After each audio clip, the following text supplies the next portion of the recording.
पढ़ना और बोलना सीखने के लिए आपको किसी स्कूल या यूनिवर्सिटी जाने की ज़रूरत नहीं है। गाइस, क्या कभी आपके साथ ऐसा हुआ है कि आपको क्लास में सबके सामने खड़ा करके बोला गया हो कि इस इंग्लिश के पैराग्राफ को पढ़कर सुनाओ और आपकी सिट्टी पिट्टी गुम हो गई हो? गाइस, मुझे आपके बारे में तो नहीं पता, बट मेरे साथ ऐसा ज़रूर हुआ है। Today I am going to share my story with you. जब मैं 5th पास करके क्लास 6 में गई तो आप जानते हैं कि प्राइमरी तक आप कितने वर्ड सीख सकते हैं। उस समय तक मुझे पढ़ना नहीं आता था अच्छे से।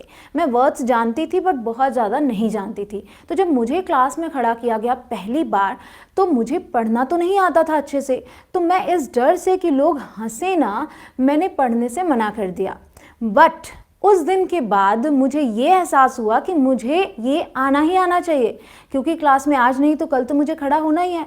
तो मैंने एक चीज़ की, मैंने पूरी कोशिश की कि मैं पढ़ना सीखूं। पर कैसे? कोई साधन नहीं था। मेरे पास कोई ट्यूशन क्लास नहीं थी जहां मैं कुछ पूछ सकूं। मेरी एक फ्रेंड थी जो कि ट्यूशन क्लास लेती थी और वहां पर उसे पढ़ना सिखाया गया था।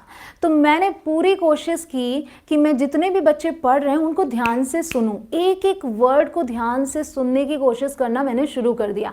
हर दिन जब कोई पढ़ता था उस पर पूरा फोकस रखती थी मैं कि उसको क्या बोल रहा है। इस तरीके से करके मैं घर पे जाके बहुत सारी प्रैक्टिस करती थी। मतलब घर पर जाकर मैं बार बार उस पैराग्राफ को तब तक पढ़ती थी जब तक मैं अपनी फ्रेंड की तरह बोलने ना लग जाऊं।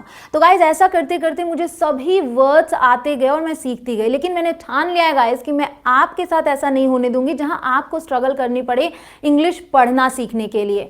आज की ये वीडियो खास आपके लिए है। आपको बिल्कुल टेंशन लेने की जरूरत नहीं है। अब से आप इंग्लिश पढ़ेंगे भी, बोलेंगे भी। कोई भी वर्ड हो आप आराम से पढ़ लेंगे। आप जानते हैं ना कि इंग्लिश में बहुत सारे एक्सेप्शंस भरे हैं, बहुत सारे अपवाद हैं, बट मैं आपको सब कुछ बताऊंगी। बस आप वीडियो में एंड तक बने रहें। Hey guys, my name is Kanchan. You are watching me on English Connection. Guys, अगर आपको लगता है कि मुझे इंग्लिश बिल्कुल नहीं आती तो घबराएं नहीं। अगर आपको ABCD आती है ना तो भी आप इंग्लिश बोल सकते हैं, पढ़ तो बहुत ही आराम से सकते, क्योंकि आज मैं आपको ऐसे ट्रिक्स ही दे रही हूँ। गाइस सुनिए, अगर आप चाहते हैं कि इस वीडियो के बाद मैं इसकी पार्ट 2 भी लेकर आऊँ तो आपको 3 काम करने होंगे। पहला काम, पिछली वीडियो मैंने 5000 लाइक्स मांगे थे, आप सभी ने मुझे 1,20,000 लाइक्स दिए हैं, उससे भी ज़्यादा। तो इस वीडियो में मेरा टारगेट है कि 10,000 लाइक्स आप कर दें तो मैं पार्ट 2 लेकर आ जाऊँगी। दूसरा काम आप करेंगे कि आपको कॉमेंट सेक्शन में लिखना है दिल मांगे मोर, क्योंकि मेरा दिल तो मांग रहा है मोर। जी हाँ, मेरा दिल मांग रहा है कि मैं और भी तरीके से आपको सिखा सकूं, तो आपको लिखना है दिल मांगे मोर। और तीसरा काम सबसे इंपॉर्टेंट, आपको इस वीडियो को कम से कम 3 लोगों को शेयर करना है। आपने पिछली वीडियो में भी किया, इस वीडियो में भी मदद कीजिए। मदद मेरी नहीं, उन सभी बच्चों की जो भारत में है।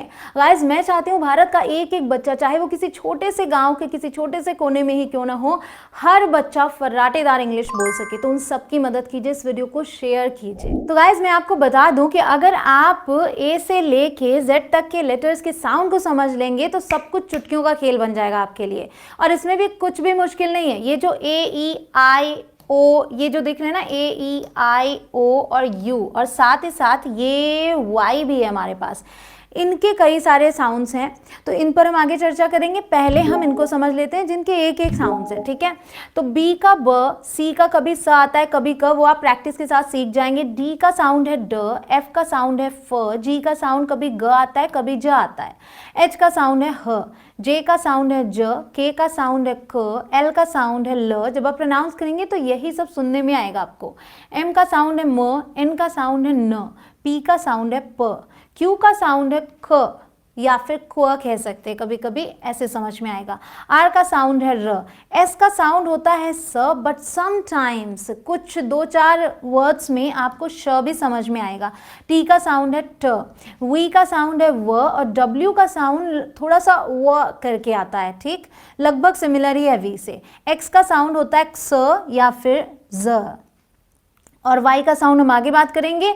जेड का साउंड होता है ज, ज नहीं होता, ये होता है ज, ठीक। और यहाँ पे आप देखें, हम बात करेंगे एफ की, ठीक। तो यहाँ पे ये फ है, तो ये ज और ये फ, इस पर थोड़ा सा आपको ध्यान रखना होगा कि हमें इन्हें फ बोलना है, फ नहीं बोलना। अब गाइस, जब भी आपको 2 लेटर्स एक साथ दिखें तो इनका साउंड वही होता है जो सिंगल लेटर का होता है। तो जब एल का साउंड ल तो डबल एल का साउंड भी ल, एफ का साउंड फ, डबल एफ का साउंड भी फ, टी का साउंड ट, तो डबल टी का साउंड भी ट।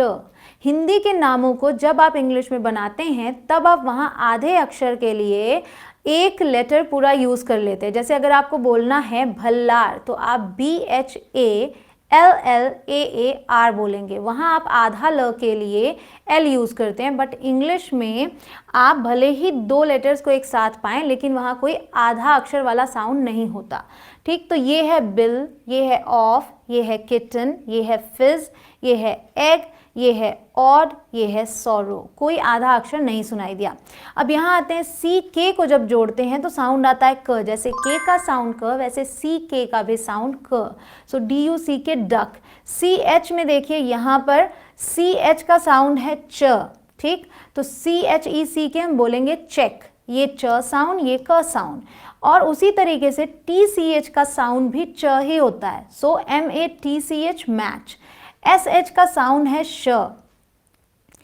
अगर S है तो आप स बोलते हैं, SH है तो श बोलते हैं, ये है मैश।